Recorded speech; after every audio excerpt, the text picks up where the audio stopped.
Facebook, let's see if it works. What's your name, by the way? Okay, we're live. Oh my gosh. Chaim. You says your dad went? Brother. Wow, Choshev guy. Chaim, Choshev. I knew you looked familiar. Okay, Because your brother. let's start it up. Was sagt Rashi? Chayei Sara, was sagt Rashi? Reb Yoeli Chayei Sara, 100 shana ve'esrim shana ve'sheva shanim shnei Chayei Sara. Pretty fun pasuk, right?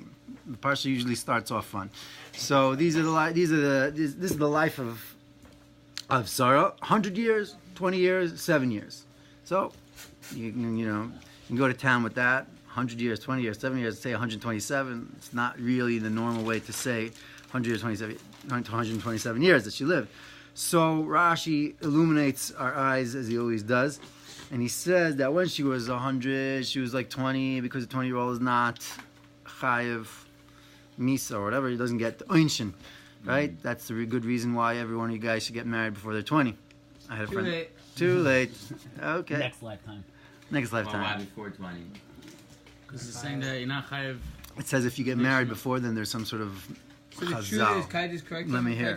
First of all, the truth is, if you think about it, better not to get married when you're 20. I'll tell you why. The Gemara happens to say, Aside from the money that they're giving for the No, I'm tradition. saying, because it says that what the Gemara says is that Hashem waits till you're 20. If you're not married by 20, your bones swell. The Gemara does also say, I just saw this the other day, like people don't mention this part, that it says, 20, it says different ages. It even says up to 24.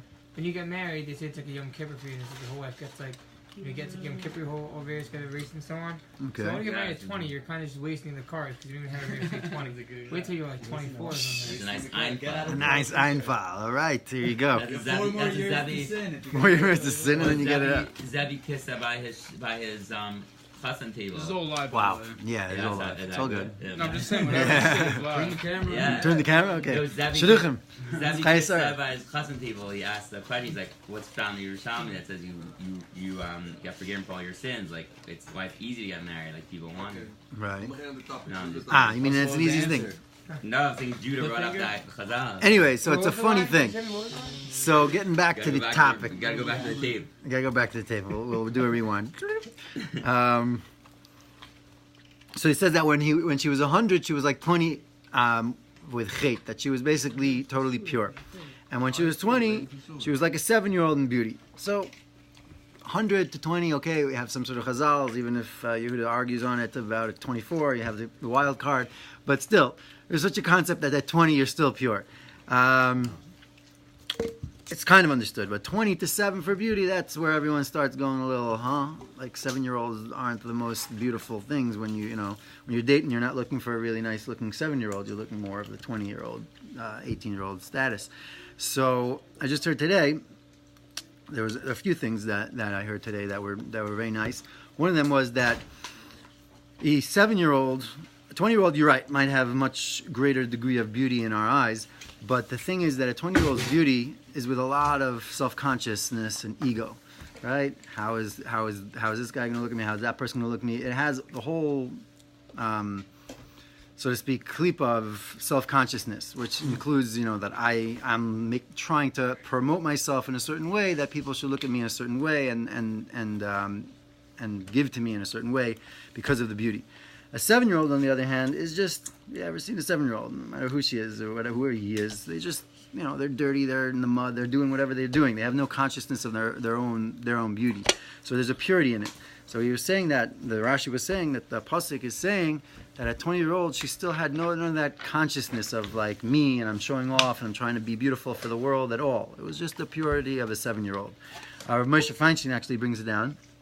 He says that, in similar words, that when you're 20 you could use it for bad purposes, but when you're 7 there's no idea to use it for bad purposes, because usually 7-year-olds don't have any ideas about these things, and therefore it's the purity that we're talking about. And a similar concept could be said also for the 100 years to 20 years, meaning it says in the Rashi, the exact lashon is lechet, right? That she was like a 20-year-old for chait. So I heard today from Rabbi Reich and Or Sameach, he said, what is it, when you see a 20-year-old, and you guys are be'erach that age, so they have idealism and they have fire and They might have done things not so good. They might not be the greatest people in the world, but no, it doesn't matter. Maybe they sinned, maybe they did this wrong, that wrong, but they go with fire and passion. They'll take on the entire world. Why? Because they have that idealism. Then you get a little older and you start to realize all sorts of things. And you get a little older to midlife and you start to realize, what am I doing at all? And then you get to 100 years old and you're like, over a bottle, you're finished. You're already, who cares, I already did my whole life. I am who I am, and I already sinned what I've sinned, and I'm already holding where I'm holding. I'm not going to go anywhere. I'm not going to do anything. That's it. So he says that Sari Menu was like a 20-year-old. She remained like a 20-year-old with that fire of idealism. And the greatness of it is, again, a similar concept to 20 to 7, is that she didn't have this whole ego that a lot of times he was saying that a person, when they're filled with regrets that debilitate them and don't allow them to go weiter, it's not that Hashem, I'm so bad, I did all these things, and he really feels the pain of Hashem so much that he can't go weiter. It's that I'm so huge, I'm so big, and now I've done things that I feel are messing up things. It's a very egoistic way of looking at things, even in your relationship with Hashem. When you're in a very healthy relationship with Hashem, you can mamish be anywhere and still always come back to Hashem and say, Hashem, you love me, you're my father, and now I'm just totally broken and open with you and just returning now. And Sari Menu basically retained that all of her years. And it says all of them were, what does it say? Kul and Shavim L'Taiva. Kul and Shavim L'Taiva. They're all good. They're all equal to good. Which is a pelagic line to say for someone that, I don't know, if you read the psukim, is almost, I can't see that many other women in Tanakh even that went through more hardships than Sarah. Like almost everything is mentioned about her is another abduction to Avimelech and Parai, and issues with her, with Sarah, with not having children, issues with Hagar, issues with Ishmael. Like, it was just one thing after another. And still, like all of the Mepharshim say, some of the Mepharshim say that it was Kul and Shavim L'Taiva, like Gamzu L'Taiva, that she would say Gamzu L'Taiva for everything, and therefore she was zecher to see it. But even if you go into each prat b'prat, Lamaisa, it's probably true that you can see that Sarah, if obviously she was mechazik in the emunah that everything's happening for the best, you could see that each thing, even this last thing that happened recently with Avimelech, from that she came out, and it came out that Avram Avinu davened for Avimelech, and the Brashi says that because he davened for Avimelech, he was answered first. We learned that whole concept from there. So you see that there were good things happening in all of the difficulties that she went through, and since she was always saying Gamzu L'Taiva, she was zeichet to see the good that came out from it. One of the harshest things, though, to happen is the connection between the last few psukim, the last week's parsha, and this week's parsha. What's the story? That Avram Avinu just comes back from the greatest test that probably anyone's ever had in history, one of the greatest tests, and he passed it with flying colors. He was about to shach Yitzchak, and he comes back and he finds, a ticket, what do they call it? Ticker tape parade in Manhattan for him? No. He comes back to find his wife has passed away. So that's crushing enough. Okay. What happened? Oh, so according to some of the midrashim, there are a lot of different girsais and stuff. One of the girsais is that the Yetzer Hara dressed up like probably like the local yente, and they were sitting at the well, and Sarah was drawing water, and the Yetzer Hara comes over dressed like the yente, and she goes, "Oh, you didn't hear what happened? Avram Avinu, he went over there, and he was gonna shecht his son, but in the last second." He decided not to, or a different gersais, or he did shecht him. Kemat v'ishchat. What does that mean? I thought you just said it. What's going on over there in the giants? Like, someone's shechting your son. Kemat loy shachta? What does it say? She almost didn't shecht him. Almost did him, or he did. The different gersais I've heard from different midrashim. But basically, the Yetzer Hara came along and said lies. And said stuff that wasn't necessarily true, and because of that, parcharish masa, or her neshama couldn't handle it. She had a heart attack. She died. So he comes back. I passed the test, and now my wife's not alive anymore, who I was married to in Bok Shem, and straight up over there, or total depression and brokenness for at least a year or two. Well, you got like 3 wives afterwards. I don't know if that would... Sefer Panay Chuzu. Let's hear. You say why there's certain do it. Right, why is that? Neither connected me. When he told you about Yitzchak, Yitzchak Sora Bekira. She laughed. So now you tell him Kemat v'lishchat. what does You also- You look like a tzroik. Tzroik. I heard. Hurts. I remember There's a reading. middle I didn't connected read middle. this year yet, but last year I remember reading. It hurts. It There's a hurts. few It's people. I can't imagine that Avram Avinu Concubines, wasn't one of the wives, most broken all people that. in the world when he came back to that, and the whole thing happened from a lie from the Yetzer Hara. Ghost? Mamish, it's about as hard as it. No, I like it. I promise I like it. You want to test? Some people actually say Parach Nishmasa. There's a pshat in Parach Nishmasa. Parach is from the lashon of You what? the frach of a perach of a flower blossoming. So some people say that the Parach Nishmasa wasn't that, it was that she heard of what would happen, and she became so filled with dvekus to HaKadosh Baruch Hu that her husband and was willing to shacht his son, and he was mamash there about to shacht her own son, that she just became totally davek to HaKadosh Baruch Hu in such a high level that her soul flew up and couldn't come back down. You know, like they say, Rabbi Aryeh Kaplan might have passed away from reaching such high places in dvekus and meditation that he just couldn't come back down, which he describes in a lot of his own svarim. Anyways, they say that in the Beis Medrash of Moshe Kabriner, that there were that before they got up to Nishmas on Shabbos, there were people that would like go down like flies. They would be fainting because they were so worked up from probably like an hour of Sukkot Zimmer already, and they're getting up to Nishmas. It's going to be another hour and a half. They were like just falling down like flies, fainting from the dvekas. So Sarah, according to that pshat, Sarah mamish died from the dvekas. But according to the other pshatim, that she mamish the Yetzer Hara came and gave lies and everything. Either way, Avram Avinu comes back to this. It would be the most crushing thing, like you said. What do they call it? Off the derech, OTD. It would be straight away. OCD, OCD, OTD, FTD, FEV, ADD. OCD. But OCD. but Deliver you the box, you need to give me OCD. right Oh, cash delivery. right away, Cash delivery. it says in the Svarim Akdashim that that Avram Avinu somehow over here, I don't know exactly where, maybe the Rebbe is going to help us out, knew that this place, Maras Machpelah, was where he had to bury, and this was the time that he had to acquire it from Ephron, from all these Bnei Ches, and this is the time he had to go through this whole thing. And it says, Reb Nachman has a Torah in Torah Vav, in the Likutei Moharan, where he speaks very much about Imesak Shamayim Shamat Levatzia Sh'Eli Neka, that no matter where you are in life, you reach up to Shamayim, you got to Shamata, you have to know HaKadosh Baruch Hu is higher. If you're having good times, don't, like as they say, roll with the good times. No, climb higher. Push a little bit more. Do a little bit more. Like the Lubavitch Rebbe always used to say, any guy, rich guy that would come to him, he would say, like, Baruch Hashem, last year we collected $1.5 million. Good, $3 million next year, Just do more. And that's Imesak Shemaim Shamata. V'atzia she'ol, the pasuk ends off, Hineka. And if you're in the pits of Gehenna, Hineka. HaKadosh Baruch Hu is right there with you. Don't give up. Know that HaKadosh Baruch Hu is right there with you. So this is mamish, the epitome of Atzia She'al Hineka. There's no one that would be probably more broken than Avram Avinu from coming back to such a situation. And yet, he understood that he had to do this, and therefore he put all his strength into doing this. And it's brought down that from him purchasing the Maras Machpelah, which you see now wasn't such a simple thing to do. Anyways, dealing with the Bnei Ches, and it's for free. Okay, $4.5 billion, no problem between me and you.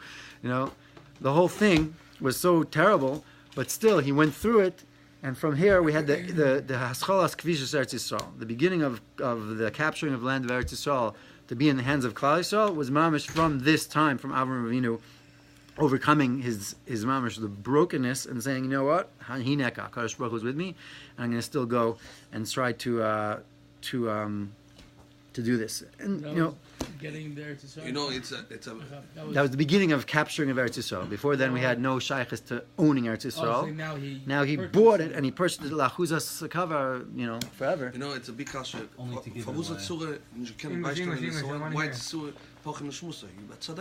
Right? Why would she get so negash?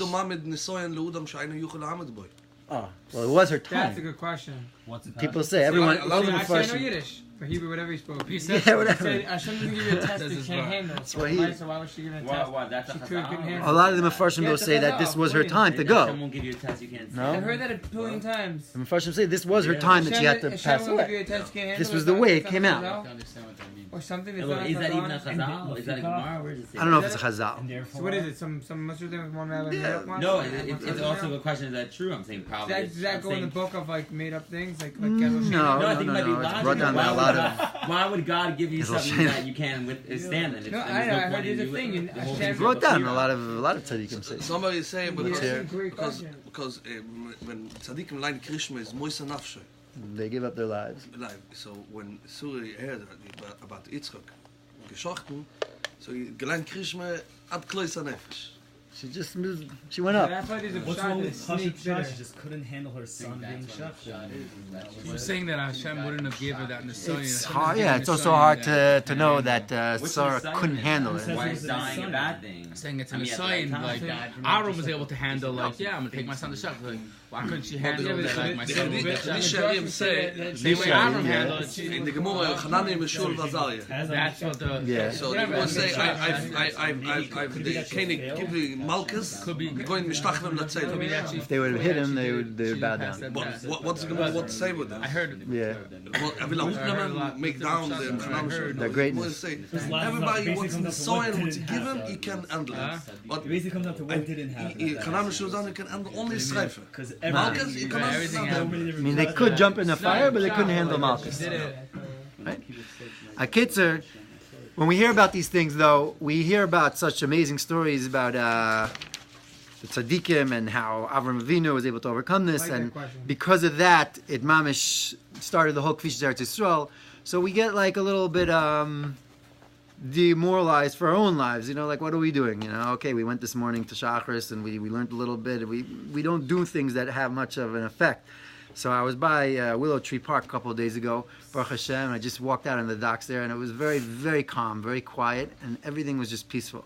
So I looked at the lake, and there was just these beautiful round ripples going across the entire lake. So I started to think, you know, like, where's this wind coming from? You know, I was like trying to figure out where are these gorgeous ripples that are going across the entire lake coming from. And then all of a sudden I looked to the right, there's a little duck right at the trees there in the corner, just like, you know, playing, like moving around, maybe cleaning himself, whatever.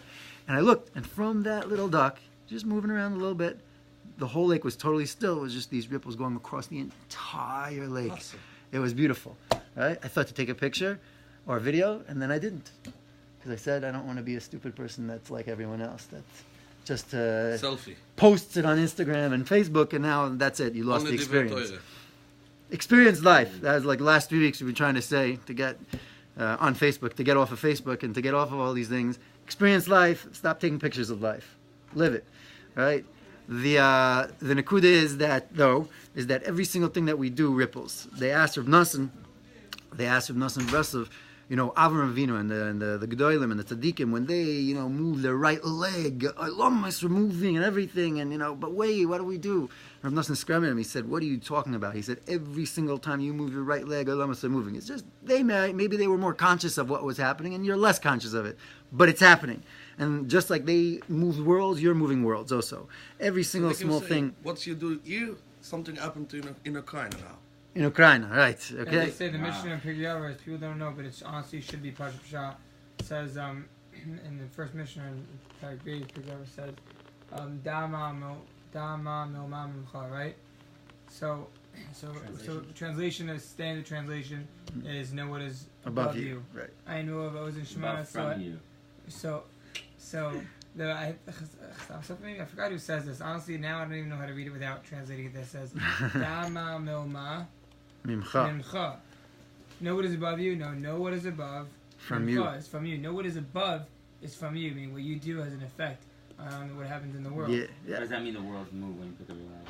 Meaning, no style. I mean, you can go ahead and you can do a mitzvah, and because of that, someone in Florida is going to have a full shleim, let's say. Right. It's a You spoke can of a go wheel. Car, for example, and someone down the block will like win a raffle and get them. There's Move your leg for a that's minute. even that's even in this world. Saying that what we do affects other people in this world, but also just in the Olamais, you know, there's upper worlds, the worlds of the spirit and the worlds of the soul, which you know nowadays, if you read deeply into, not that I read deeply into these things, into quantum physics and all these relative things, they're True. coming out That that is they're just realizing that I'll be science. They're realizing that there's stuff out You can there. flip like a new. I heard that Yeah. somebody. Alternate you can flip universes. certain like cells or whatever. Like Contourless me is one in Israel, and like it could be like light years away and also magnetically flips. We were having this convo It could be in about- two places at one time. All sorts of about the trippy avocado, stuff. like the pit, right? If you like put it in like water. So I don't know how this whole show works, but basically supposedly if you take a pit and you put it in water, it like the avocado stays green. Right. You could take it, put it in water, and be in like China, and still the avocado will stay green. It's not about being close to each other. It's like a whole thing. I don't know exactly, but basically, No, legit, it's like a whole thing. the Reb Nachman uses imagery of the spoke of a wheel. When you look at a wheel, let's say you use the olden day vision of a wagon wheel. So you have the middle where it's moving, and it's moving very slowly. But if you look at the spoke going all the way to the wheel is flying. So if you imagine that wheel being 30 light years away, then every time you say Baruch Ata Hashem, like these wheels start turning, it's billions of miles of spiritual things that are moving. Every single thing that we do in this world spiritually, physically, affects everything that's going on spiritually in a very powerful way. You know, in Kemat Shenishchatu Suru, Yeah. Kemat Shenitzchak Reb Shlomo Kliger Reb ask Shlomo a Kliger. question. Why Rashi say this pshat, the medrash, only what Lispod Lesuru? You need to tell it by Tumas Suru. Why He Tumas put it by Suru? Lispet, so. Why you put it by Lispod Lesuru? Okay. Well, that's what What's the the question? Medrash What's the Darshan there. question? That's what Rashi did. puts. Rashi puts the Lisped medrash. Kemat Shenishchatu Yitzchak Pochen Shmusar. What's place put it Rashi? But this Lisped Lispod Lesuru. Lesuru. But the Medrash Rabbah has it on the Batamasara or the Medrash Rabbah? No, Medrash Rabbah say this memory. On the words Batamasara? Yeah. Oh, you're asking Why- a Rashi question. Why did he put it there? I hear that. But Lispod Lesuru. it's important. Rashi puts it for a reason, yeah. I'm just Reb wondering Shlomo what the Kliger question say why? Why? Because Sur her as we zoeken het geheerd. Heard. Is Avram take Yitzchak to Shchita. So you be up as going to Oymed ben Esoy and he's going to Shechem. Shechten, right. So when he hear back, oh, it's not Shech. So Right. he's no Oymed ben Esoy.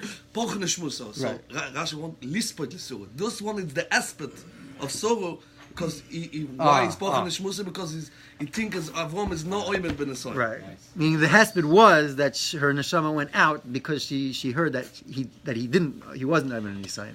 Not that not that she lost her son. That she heard that he wasn't Evan Yisayim. Why did you hear that? He wasn't. That was a lie, but Oh, the Satan told him that she wasn't Amman Yisrael? yeah. Anyway, so there's a Balaturim, the first Balaturim on the Parsha. We'll try to finish up somewhat quickly. Not that we have anywhere to go, but no. The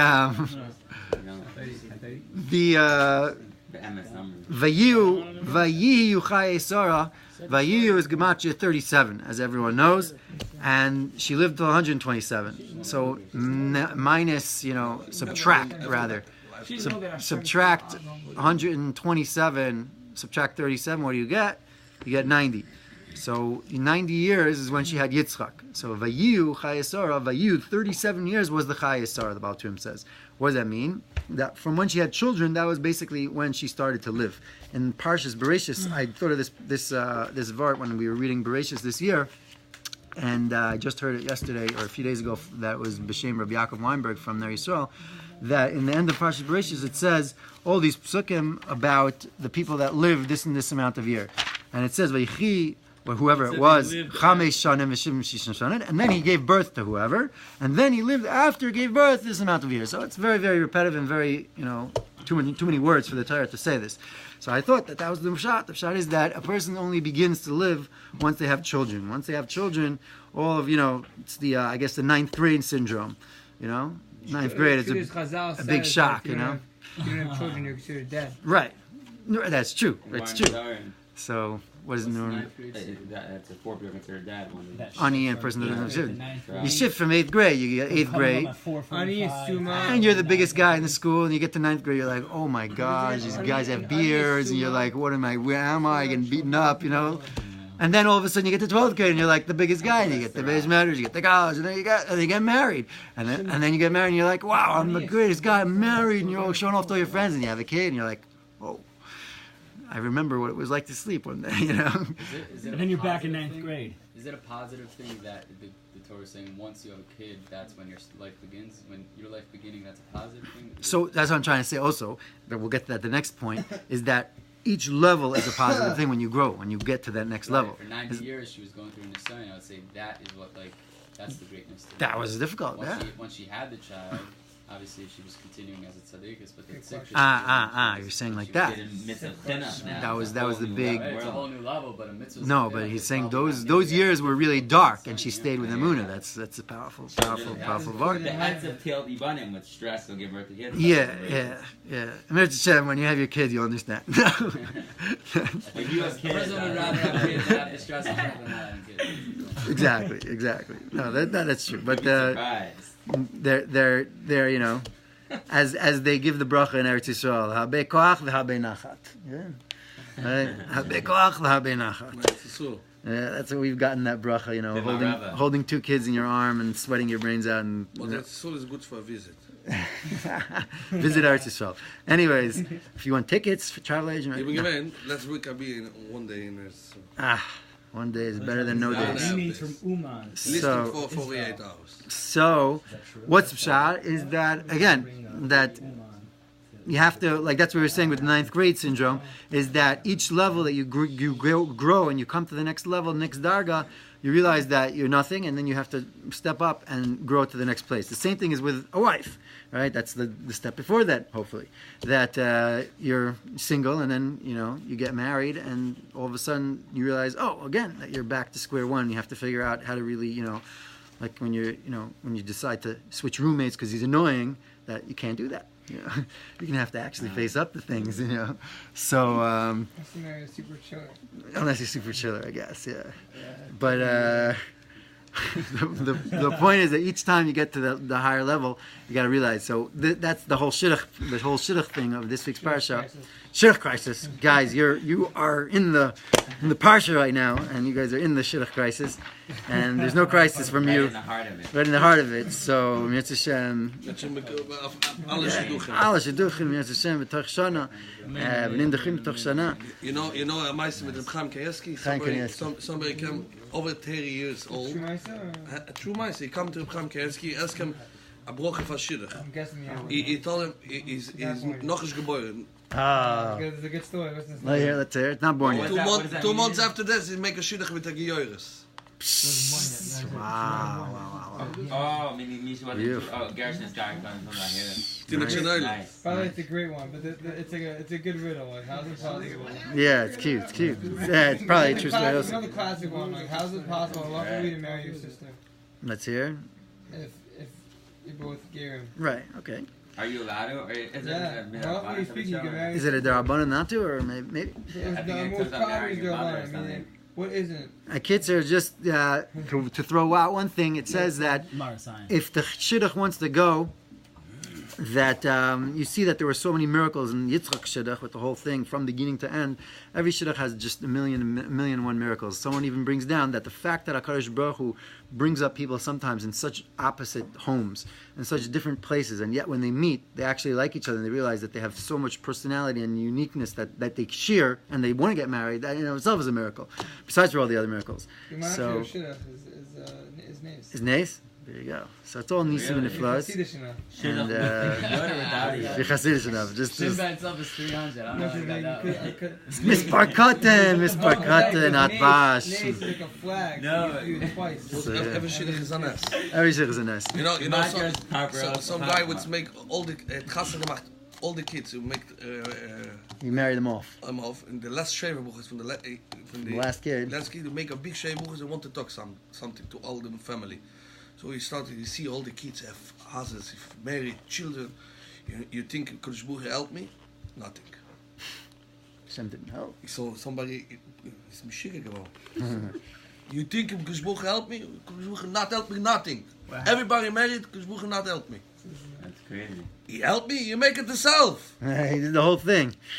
He didn't help me. The question is if you really get those words out. Yeah, let's get them by them. Kitzur, so, yeah. He got called in and Basically, the shidduch will go through. Hopefully, Meretz Hashem, all the shidduchim will go through. After, in the end of the parsha, let's just end off with the funny, trippy stuff. Is that Rivka comes and it says that she falls off her camel. Famous thing, right? She sees Yitzchak Avinu davening mincha lifnais erev, and she She falls off the camel, As basically. they say, that's where fell in love comes from. Fell in love. There you go. Even though everyone brings the raya from this week's parsha that he brought her in, and then it says vaya hava afterwards that the raya that Jews don't necessarily have to fall in love. First, you get married. This is a famous vart that all the rabbeim say that says that he brought her into the tent of Sarah, he married her, and then he loved her. Which mashma that you don't have to fall in love. You get married. That's not necessarily true because you loved her doesn't necessarily mean you loved her emotionally. Who says that's what it's talking about? He married her, and he brought her into the tent. You loved No, her. that was what it means. That's That's what it means. her. That's the first mention of love. In the You're first. trying to say you're not supposed to have love right away. It's supposed And to you're get not gradually supposed to, build but up you to don't that. have to. It's not prerequisite. It's not likuva that you have to fall in love to get married. Yeah, You but could she see fell someone, off her thing because of his his You kedusha, have to know what that His means. holiness. She fell in love with him. She fell, She literally, pun maybe intended, fell in love. Right, I got it. It's a bam. Kids I are, don't think that's- Even there, you have to be falling. I don't even think that's the shot you do. Like even like the simple shot. they could fall. I'll tell you later. Yeah.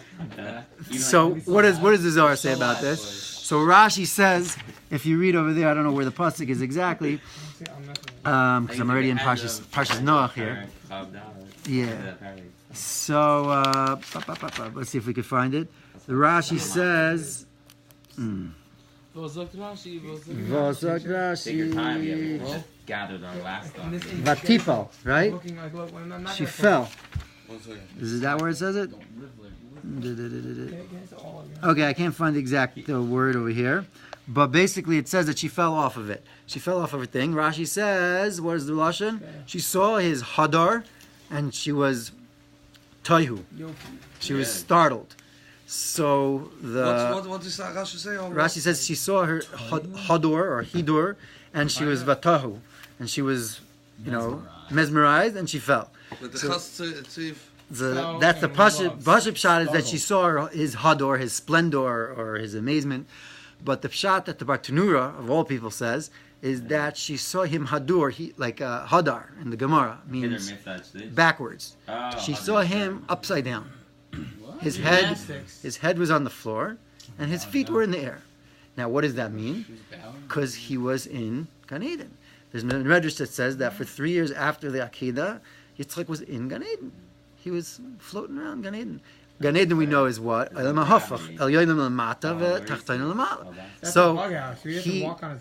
he was floating around like that in Gan Eden. And right then and there, he was coming out of Gan Eden and she saw him upside down.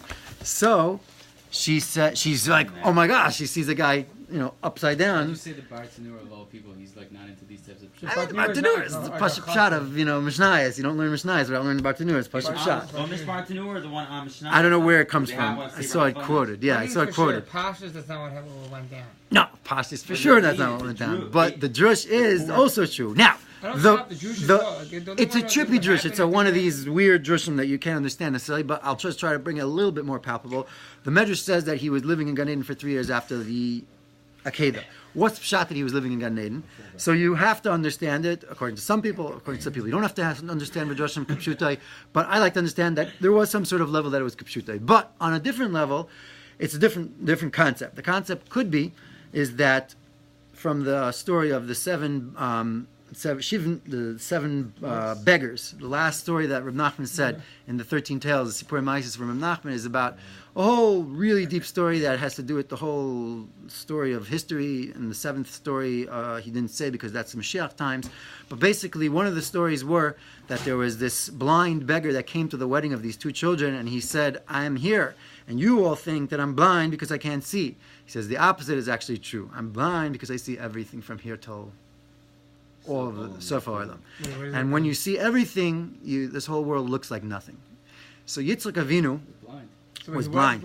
Why was he blind? Because when he was on the Akedah looking up at Shemayim, the whole Shemayim opened up. He looked. He saw. Vayar tells me he understood like the two Vayar. Somebody say, let me just get the point out. The point is that he looked up the Shemayim, and the Malach and the angels, they were crying, and those tears dripped into his eyes, and he was blinded. Now, when you're at a place of death, in a place like that, you come to a level of truth and of being able to see everything. When you come back from a place of being right close to death, the whole world doesn't look like anything anymore.